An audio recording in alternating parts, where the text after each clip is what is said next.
Friends, आज मैं आपके साथ शेयर करने वाली हूँ सर्दियों के लिए ख़ास पंजाबी स्पेशल सरसों के साग की रेसिपी।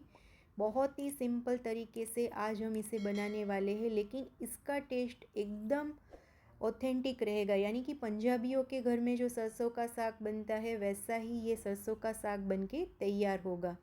वैसे भी अभी लोहड़ी का फेस्टिवल आ रहा है, तो सरसों का साग और मक्के की रोटी तो बनती ही है। वीडियो को एंड तक ज़रूर देखिएगा और आप भी इस तरह से घर पे सरसों का साग ज़रूर से ट्राई कीजिएगा। तो हम फटाफट से सरसों का साग बनाना शुरू करते हैं।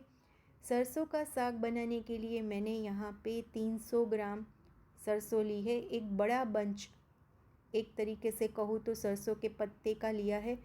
उसमें से हम पतली वाली डंडियाँ और सरसों के पत्ते को सेपरेट कर लेंगे और मोटी मोटी डंडियों को हटा देंगे।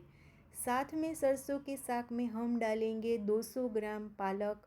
पालक की वजह से सरसों का साग बहुत ही बढ़िया कलर में और स्वाद में बनके तैयार होगा। पालक में से भी बड़ी बड़ी डंडियों को हटा लेंगे और सिर्फ पत्तों को सेपरेट कर लेंगे। साथ में हम यहाँ पे लेंगे 150 ग्राम जितनी बथुआ। बथुआ हमारी मार्केट में कम मिलती है, लेकिन आज मुझे मिल गई थी तो मैं बथुआ लेके आई हूँ। स्पेशली विंटर की सीज़न में बथुआ है वो गर्मी हमारे शरीर को देती है, और सरसों के साग के अंदर बथुआ की वजह से एकदम क्रीमी टेक्सचर आता है और गांव वाला टेस्ट आता है। यानी कि ओरिजिनल हमारा पंजाबी स्टाइल सरसों का साग है वो बथुआ की वजह से टेस्टी बनता है।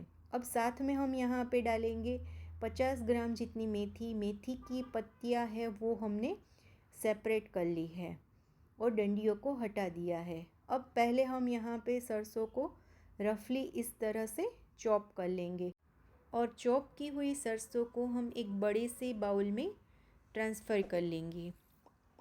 वैसे सरसों के साग में सारी सब्जियों को बिना चॉप किए हुए भी आप यूज़ कर सकते हो। अब हम साथ में रफली चॉप करेंगे पालक, और चॉप की हुई पालक को भी हम सरसों के साग के साथ बाउल में ऐड कर देंगे। और साथ में हम ऐड करेंगे मेथी के पत्ते, जो हमने डंडियों से सेपरेट करके अलग रखे थे, उसको भी हम साथ में डाल देंगे बाउल के अंदर। और साथ में जाएगा बथुआ, बथुआ के पत्ते। इस तरह से सारी सब्जियों को एक बड़े से बाउल में ले लेंगे और उसमें हम ढेर सारा पानी डाल देंगे। वैसे तो हमने यहाँ पे इन सारी सब्जियों को पहले अच्छे से 2 से 3 बार धो लिया था, लेकिन जब तक इसमें से अच्छे से मिट्टी ना निकले तब तक हम इसे फिर से अच्छे से पानी से धो लेंगे। अब एक बड़े से बर्तन के अंदर हम 2 ग्लास पानी लेंगे। यहाँ पे आप कोई भी पतीला या फिर कढ़ाई बड़ी वाली ले सकते हो। उसमें हम 1 चम्मच नमक डालेंगे। हल्का सा हम इसे मिक्स करेंगे, गैस की फ्लेम मीडियम रखेंगे और अच्छे से धोई हुई सारी सब्जियों को हम इस बर्तन में ट्रांसफ़र कर लेंगे। साथ में हम इसमें ऐड करेंगे 2 चम्मच जितनी रफली चॉप की हुई अदरक, 2 बड़े चम्मच जितनी चॉप की हुई लहसुन, 2 चम्मच जितनी रफली चॉप की हुई हरी मिर्च। यहाँ पे हम तीखी वाली हरी मिर्च यूज़ करेंगे। 6 से 7 जितनी मैंने यहाँ पे हरी मिर्च को रफली चॉप करके यहाँ पे यूज़ किया है। अब इन सारी चीज़ों को हल्का सा हम प्रेस भी कर लेंगे और मिक्स भी कर लेंगे, और फिर मीडियम टू लो फ्लेम पर इसको 8 से 10 मिनट के लिए ढककर पकने के लिए छोड़ देंगे। 8 से 10 मिनट के बाद आप देख सकते हो कि सारी सब्जियां और मसाले हैं वो अच्छे से पक गए हैं। इन सारी चीज़ों को आप कुकर में 3 विसल आने तक भी अच्छे से पका सकते हो। अब इन सारी चीज़ों को हमने अच्छे से फिर से मिक्स कर लिया है और उसमें हम डालेंगे आधा कप मक्के का आटा।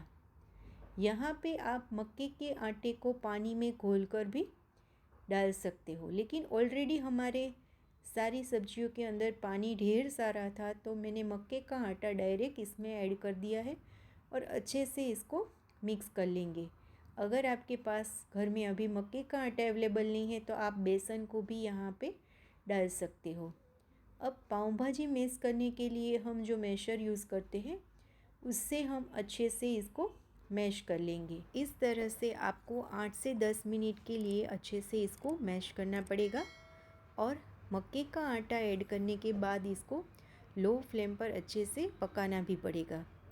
लेकिन आप यहाँ पे चाहो तो हैंड ब्लेंडर की मदद से या मिक्सर जार के अंदर इसे रफली क्रश कर सकते हो। ध्यान रहे कि आप कैसे भी इसे क्रश करो, लेकिन इसकी पेस्ट नहीं बनानी है, इसको हमें रफली क्रश करना है। अब हम इसमें तड़का लगाएंगे। तड़का लगाने के लिए हम यहाँ पे एक पैन में लेंगे 3 बड़े चम्मच सरसों के तेल के। तेल जैसे ही गर्म होगा उसमें हम ऐड करेंगे 1 चम्मच जीरा और 1/4 चम्मच हींग। साथ में हम ऐड करेंगे 2 छोटी वाली बारीक कटी हुई प्याज। यहाँ पे लगभग 3/4 कप जितनी मैंने चॉप की हुई प्याज ली है और प्याज को भी हमें अच्छे से यहाँ पे पका लेना है। जब तक प्याज है वो ट्रांसपेरेंट नहीं हो जाती तब तक इसको हम कंटिन्यूसली मिक्स करते जाएंगे और लो फ्लेम पर अच्छे से पका लेंगे। उसके बाद हम इसमें डालेंगे 2 छोटी वाली बारीक चॉप की हुई टमाटर। वैसे ऑथेंटिक तरीके से अगर सरसों का साग आप बना रहे हो तो उसमें टमाटर नहीं डलती, लेकिन टमाटर की वजह से सरसों के साग में बहुत ही बढ़िया एक टेस्ट आता है। तो मैं ज़रूर से रेकमेंड करूँगी कि एक बार सरसों के साग में आप भी टमाटर ज़रूर से ऐड कीजिएगा। साथ में मैंने यहाँ पे डाला है 1/4 चम्मच जितना नमक और लो फ्लेम पर टमाटर जब तक अच्छे से गल नहीं जाते तब तक इसको हम मिक्स करते जाएंगे और अच्छे से पका लेंगे। यहाँ पे 3 से 4 मिनट में ही आप देख सकते हो कि टमाटर और प्याज है वो अच्छे से पक चुके हैं। तो उसमें हम डालेंगे 1 चम्मच अदरक, हरी मिर्च और लहसुन की पेस्ट। अब फिर से हम इन सारी चीज़ों को अच्छे से मिक्स करेंगे और 2 मिनट के लिए अच्छे से इसको पका लेंगे। और यहाँ पे अगर आप घर में सरसों का तेल यूज़ नहीं करते तो आप कोई भी तेल यहाँ पे सरसों के साग के अंदर डाल सकते हो, लेकिन सरसों के साग में सरसों का तेल बहुत ही बढ़िया फ्लेवर देता है। अब ये सारी चीज़ें अच्छे से मिक्स हो गई है और अच्छे से पक भी चुकी है। तो सरसों की सब्ज़ी के अंदर हम इसको ट्रांसफ़र कर लेंगे और अच्छे से इसको मिक्स करने के बाद 2 मिनट के लिए इसके अंदर पका लेंगे। यहाँ पे देख सकते हो कि बहुत ही बढ़िया कलर और खुशबू के साथ हमारा सरसों का साग बनके तैयार हुआ है। अब इसको हम एक बाउल में निकाल लेंगे और सरसों के साग के अंदर मक्खन और घी बहुत ही टेस्टी लगता है, तो हम ऊपर से घी का तड़का लगाएंगे। उसके लिए हम एक पैन में लेंगे 2 बड़े चम्मच देसी घी। घी को हमें लो फ्लेम पर हल्का गरम करना है। जैसे ही घी गरम हो जाए उसमें हम डालेंगे अदरक, हरी मिर्च और लाल सूखी मिर्च, जिसको हमने बड़े बड़े टुकड़ों में कट करके लिया है। गैस की फ्लेम हमें तुरंत बंद कर देनी है और साथ में हम डालेंगे थोड़ा सा 1/4 चम्मच जितना काश्मीरी लाल मिर्च पाउडर।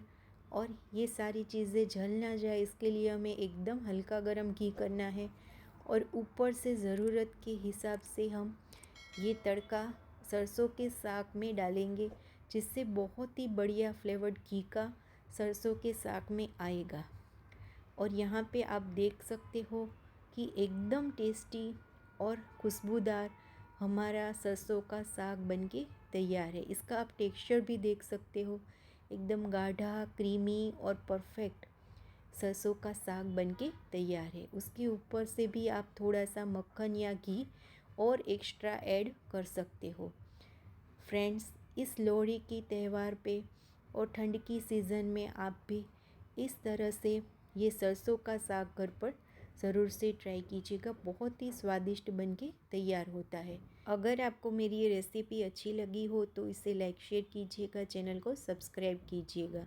Thank you.